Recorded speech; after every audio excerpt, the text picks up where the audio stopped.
Bismillahirrahmanirrahim. Assalamualaikum warahmatullahi wabarakatuh. Perkenalkan, nama saya Nurlinda, NIM 190110078. Baiklah, di sini saya akan mempresentasikan tentang 5 makalah. Yang pertama makalah yang kelompok 2, makalah kelompok 3, makalah kelompok 4, makalah kelompok 5, dan makalah kelompok 6. Baiklah, saya akan mulai menjelaskan dari makalah dari kelompok 2. Pada makalah kelompok 2 ada 3 penjelasan yang terkandung di dalamnya. Yang pertama adalah konsep dasar pendidikan akhlak dalam Al-Quran. Yang kedua adalah ayat-ayat Al-Quran yang berkaitan dengan akhlak. Dan yang ketiga adalah hadis yang berkaitan dengan akhlak. Dalam Al-Quran juga dijelaskan tentang pendidikan akhlak pada Quran surah Al-Imran ayat 112 yang artinya mereka diliputi kehinaan di mana saja mereka berada, kecuali jika mereka berpegang kepada tali agama Allah dan tali perjanjian dengan manusia, dan mereka kembali mendapat kemurkaan dari Allah dan mereka diliputi kerendahan. Yang demikian itu karena mereka kafir kepada ayat-ayat Allah dan membunuh para nabi tanpa alasan yang benar. Yang demikian itu disebabkan mereka durhaka dan melampaui batas. Menurut Quraisy Shihab, ayat ini menerangkan tentang pentingnya sikap lemah lembut dan tidak bersikap keras terhadap sesama. Pesan akhlak yang begitu kuat terlihat dalam ayat ini. Dari Asbabun Nuzul surat Al-Imran ayat tersebut dapat ditarik kesimpulan bahwa salah satu aspek yang memegang peranan penting dalam menentukan keberhasilan sebuah pendidikan adalah akhlak yang baik dari pendidik. Hal ini dikarenakan akhlak dari pendidik langsung bisa dilihat dan dicontoh oleh yang dididik, dalam kurung atau dalam kutip anak yang dididik. Dalam hadis juga diterangkan di sini bahwa akhlak sangatlah penting. Rasulullah SAW bersabda yang artinya, sesungguhnya Allah Maha Pemurah, menyukai kedermawanan dan akhlak yang mulia serta membenci akhlak yang rendah atau hina. Hadis riwayat Bukhari Muslim. Kemudian saya akan lanjut ke makalah yang ketiga. Makalah kelompok 3 di sini menjelaskan tentang baik dan buruknya akhlak berdasarkan Al-Quran dan etika atau filsafat moral.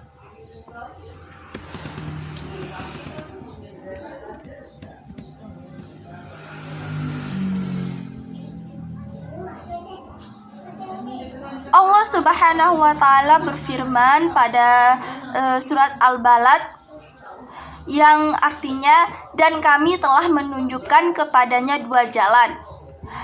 Yang dimaksud dengan 2 jalan ialah jalan kebajikan dan jalan kejahatan.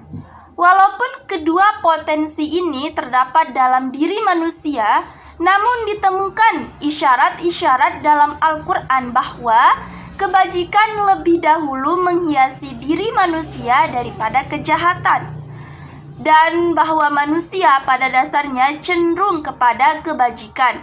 Kecenderungan manusia kepada kebaikan terbukti dari persamaan konsep-konsep pokok moral pada setiap peradaban dan zaman. Perbedaan terjadi terletak pada bentuk, penerapan, atau pengertian yang tidak sempurna terhadap konsep-konsep moral. Berbagai aliran mengenai baik dan buruk.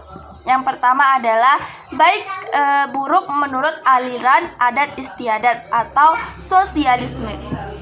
Menurut aliran ini, baik buruk ditentukan berdasarkan adat istiadat yang berlaku dan dipegang teguh oleh masyarakat. Orang yang mengikuti adat dipandang baik, yang menentang dianggap buruk dan perlu dihukum secara adat. Yang kedua adalah baik buruk menurut aliran hedonisme. Paham ini menyatakan perbuatan baik adalah perbuatan yang banyak mendatangkan kenikmatan, kelezatan, dan kepuasan nafsu biologis. Yang ketiga adalah baik dan buruk menurut paham intuisisme atau humanisme. Paham ini berpendapat bahwa pada setiap manusia mempunyai kekuatan insting batin yang dapat membedakan baik dan buruk dengan sekilas pandang. Kekuatan batin ini terkadang berbeda refleksinya karena pengaruh masa dan lingkungan, akan tetapi pada dasarnya ia tetap sama dan berakar pada tubuh manusia. Dan yang keempat adalah baik dan buruk menurut paham utilitarianisme. Secara harfiah berarti berguna. Menurut paham ini bahwa yang baik adalah yang berguna. Jika ini berlaku bagi perorangan disebut individual, dan jika berlaku bagi masyarakat dan negara disebut sosial. Dan yang terakhir adalah baik buruk menurut paham religionisme. Menurut paham ini, yang dianggap baik adalah perbuatan yang sesuai dengan kehendak Tuhan, sedangkan perbuatan buruk adalah sebaliknya. Dalam paham ini, keyakinan teologis, yakni keimanan kepada Tuhan, memegang peranan penting, karena tidak mungkin orang mau berbuat sesuai dengan kehendak Tuhan jika bersangkutan tidak beriman kepadanya. Kemudian di sini saya akan menjelaskan tentang makalah kelompok 4 yang di dalamnya menjelaskan tentang sejarah singkat penyelidikan akhlak dan perkembangan pemikiran akhlak. Pada saat Islam masuk, lahirlah seorang guru besar dalam bidang akhlak, yaitu Nabi Muhammad Sallallahu Alaihi Wasallam. Bahkan diutusnya beliau ke muka bumi tiada lain untuk menyempurnakan akhlak. Namun yang pertama kali menggagas atau menulisnya masih terus diperbincangkan. Seiring berjalannya waktu, bangsa Eropa pun bangkit dan mulai merangkai ilmu tentang akhlak dengan mengkritik sebagian ajaran klasik dan menyelidiki ajaran akhlak tersebut. Akhlak fase Yunani. Pertumbuhan ilmu pada akhlak pada bangsa Yunani baru terjadi setelah munculnya orang-orang yang bijaksana. Sedangkan sebelum itu di kalangan bangsa Yunani tidak dijumpai pembicaraan mengenai akhlak. Karena pada masa itu perhatian mereka tercurah pada penyelidikan mengenai Islam. Yang kedua adalah akhlak pada fase Arab pra-Islam. Bangsa Arab pada masa jahiliyah tidak menonjol dalam segi filsafat sebagaimana bangsa Yunani. Hal ini karena penyelidikan terhadap ilmu terjadi hanya pada bangsa yang sudah maju pengetahuannya. Sekalipun demikian, bangsa Arab pada waktu itu mempunyai ahli-ahli hikmah dan syair-syair yang hikmah dan syairnya mengandung nilai-nilai akhlak seperti Luqman Al-Hakim, Akstam bin Syaifi, Zuhair bin Abi Sulma, dan Hatim At-Ta'i. Kemudian akhlak fase Islam. Dalam Islam tidak diragukan lagi bahwa Nabi Muhammad Sallallahu Alaihi Wasallam adalah guru terbesar dalam bidang akhlak. Bahkan keterutusannya ke muka bumi ini adalah untuk menyempurnakan akhlak. Akan tetapi tokoh yang pertama kali menggagas atau menulis ilmu akhlak dalam Islam masih diperbincangkan. Tokoh yang pertama kali menggagas ilmu akhlak adalah Ali bin Abi Thalib. Yang kedua adalah Ismail bin Mahran Abu An-Nasr As-Sawquni. Yang ketiga adalah Ja'far bin Ahmad Al-Qumi. Baiklah, kita akan lanjut pembahasan ke kelompok 5. Pada kelompok 5 di sini membahas tentang sejarah munculnya tasawuf dan ajaran tasawuf masa awal hingga perkembangannya. Timbulnya tasawuf dalam Islam tidak bisa dipisahkan dengan kelahiran Islam itu sendiri, yaitu semenjak Muhammad diutus menjadi rasul untuk segenap umat manusia dan alam semesta. Fakta sejarah yang menunjukkan bahwa pribadi Muhammad sebelum diangkat menjadi rasul telah berulang kali melakukan tahanut dan halawat di Gua Hira. Di samping itu, mengasingkan diri dari masyarakat kota Mekah yang sedang mabuk memperturutkan hawa nafsu keduniaan. Di sisi lain, Muhammad juga berusaha mencari jalan untuk membersihkan hati dan mensucikan noda-noda yang menghinggapi masyarakat pada masa itu.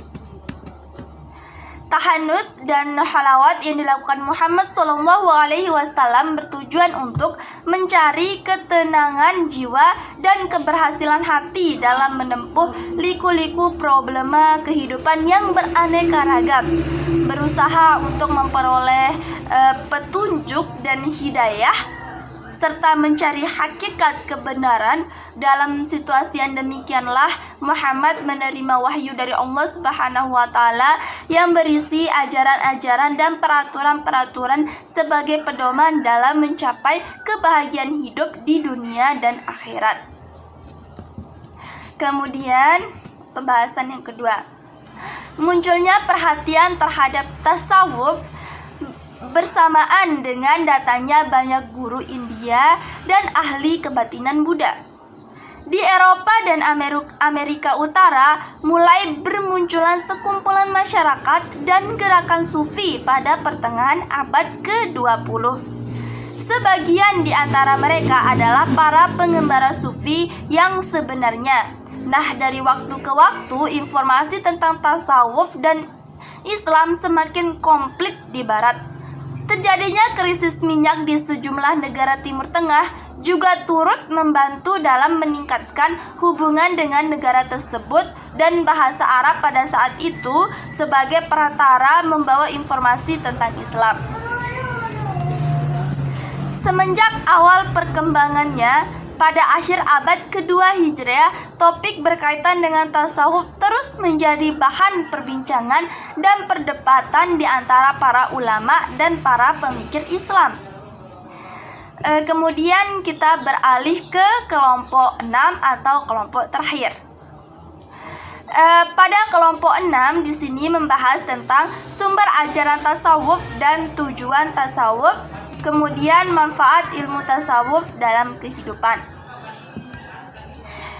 Ada beberapa hal yang menjadi sumber dari ilmu tasawuf tersebut, yaitu yang pertama adalah Allah Subhanahu wa taala, yang kedua adalah Rasul, yang ketiga adalah ijma sufi, ijtihad sufi, dan qiyas sufi. Allah Subhanahu wa taala, Allah merupakan zat sumber ilmu tasawuf. Tidak ada seorang pun yang mampu menciptakan ilmu tasawuf dari selain zat Allah.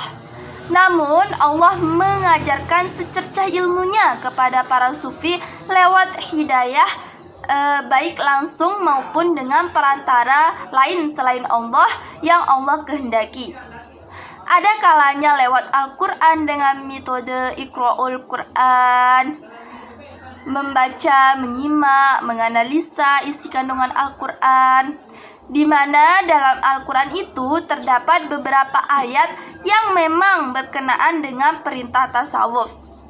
Meski tidak secara langsung terbentuk tasawuf, tapi karena adanya pesan yang tersirat dalam ayat Al-Quran yang sesungguhnya menyeru untuk bertasawuf, seperti ayat tentang kemungkinan manusia dapat saling mencintai, mahabbah dengan Tuhan.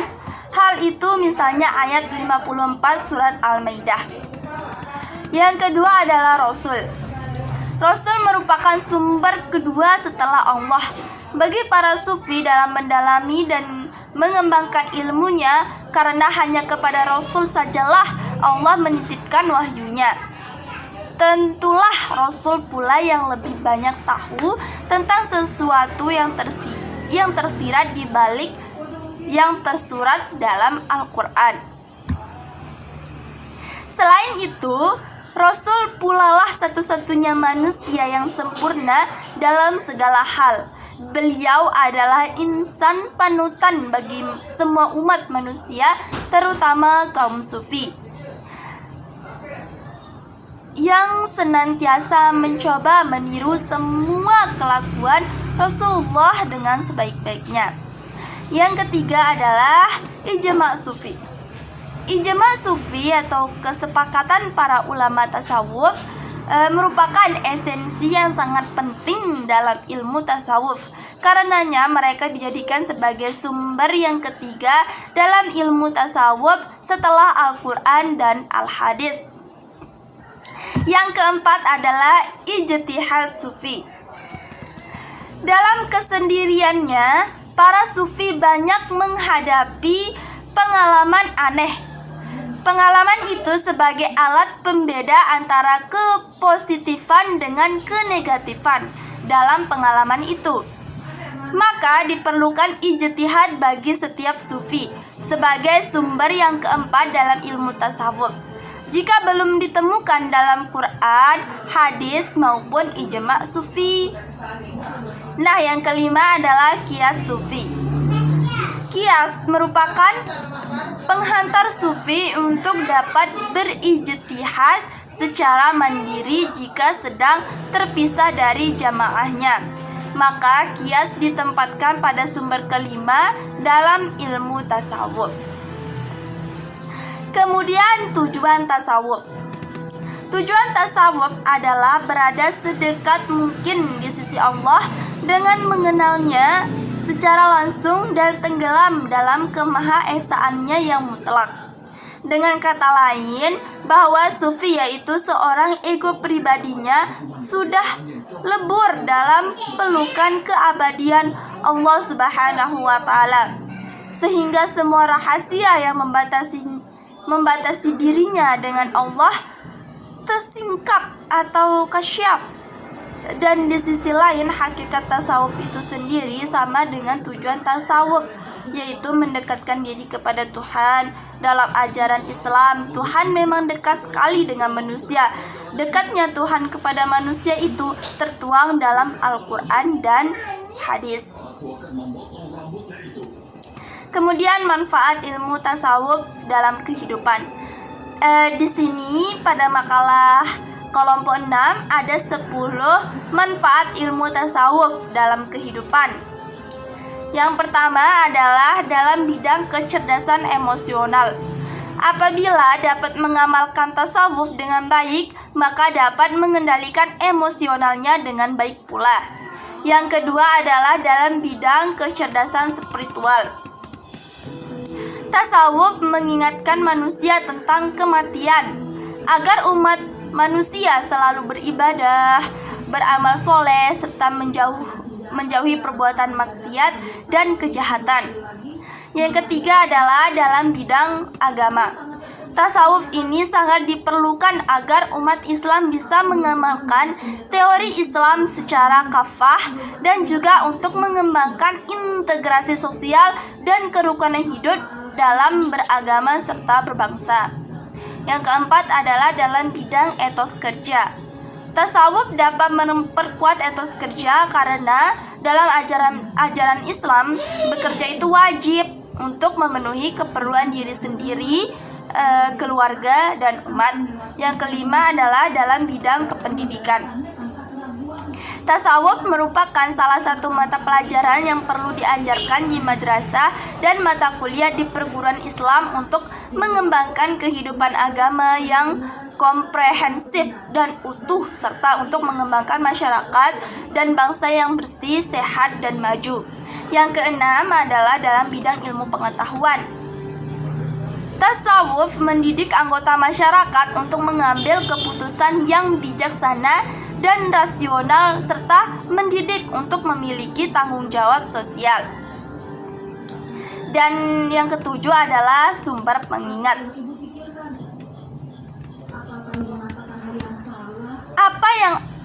Apa yang akan membantu kita terhadap hal ini adalah mengingat Allah, bahwa Allah menjamin kita akan penyediaan dan pengetahuan dan kekuatannya sempurna, dan bahwa Dia terlepas dari penciptaan dan jauh dari kelupaan dan dari ketidakmampuan.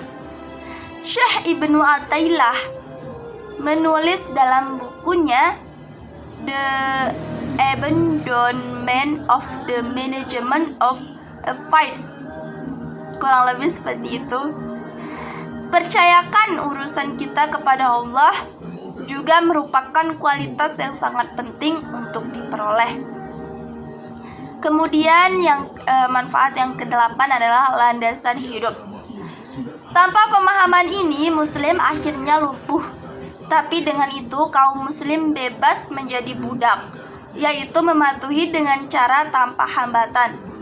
Masalah mencoba taat tanpa pengertian adalah bahwa Anda hanya bisa melakukan apa yang Anda bisa. Tapi untuk menaati Allah sambil mempercayai Dia adalah untuk meninggalkan semua keterbatasan praktis dan untuk memulai pencapaian apa yang telah Allah perintahkan agar kita lakukan. Dan yang ke-9 adalah pembatas ilmu Islam. Tasawuf membuat semua pengetahuan lain tunduk pada pengetahuan tertinggi, yaitu La ilaha illallah. Dengan tasawuf kita menyadari bahwa pengetahuan tentang Allah berada di atas setiap pengetahuan lainnya. Tasawuf memungkinkan kita untuk mencicipi la haula wala quwata illa billah, seperti tasawuf amali.